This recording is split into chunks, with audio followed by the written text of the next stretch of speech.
Tous ceux qui ne connaissent pas Edmond sortent. Cadeau comme ça, ils vont en apprendre un peu plus sur Edmond. J'ai écrit un texte pour les 50 ans d'Edmond, mais voilà. Ça ne parle pas des 50 ans d'Edmond, ça parle d'Edmond. À lui seul, Edmond, c'est tout un monde. Car il faut de tout pour faire Edmond.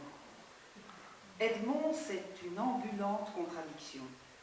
Et quand il fait une parenthèse, c'est pas pour enfiler des charentaises, mais pour distiller son humanité. Aider, Edmond, il en a besoin. Besoin de prendre soin.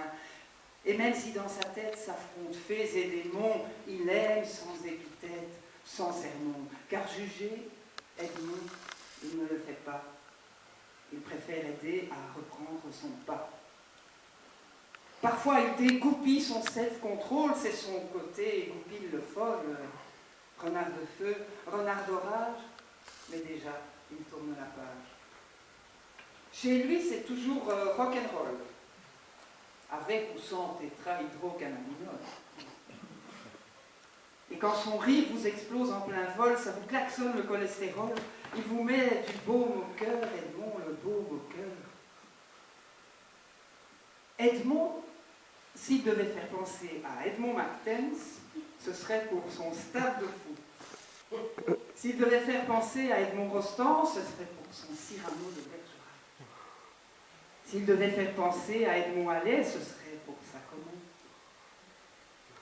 Edmond est né à Ronce, mais les siennes, il les a rasées avant de se laisser pousser les cheveux et il ne lui est resté que le doux. Ah, les cheveux d'Edmond. Je les veux, ces cheveux, me suis-je dit il y a 5 ans et demi. Pourtant, j'ai attendu 5 ans. Risquant de passer à côté, car d'après une confidence de Geoffrey, même les chevaux l'envient et veulent ses cheveux. Si Edmond était une station de métro, ce serait chaud.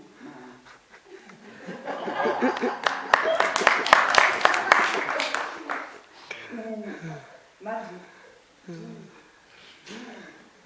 Ou Trône. Pas besoin de vous faire un dessin pour ceux qui connaissent. Ou Jacques Brel pour son inaccessible étoile. Art, sûrement. Et aussi un peu loi. Car Edmond, ambulante contradiction, est aussi celui qui parfois a votre sort entre ses mains. Ses mains pour des lendemains qui grincent un peu moins.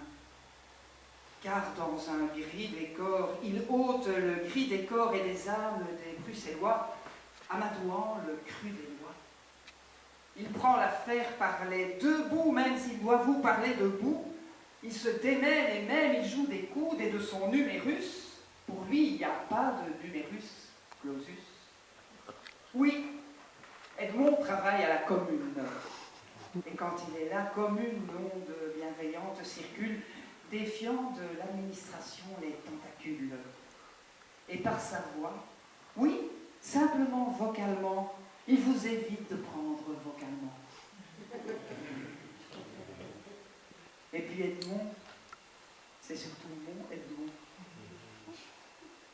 Celui qui, de mon âme, démonte les démons.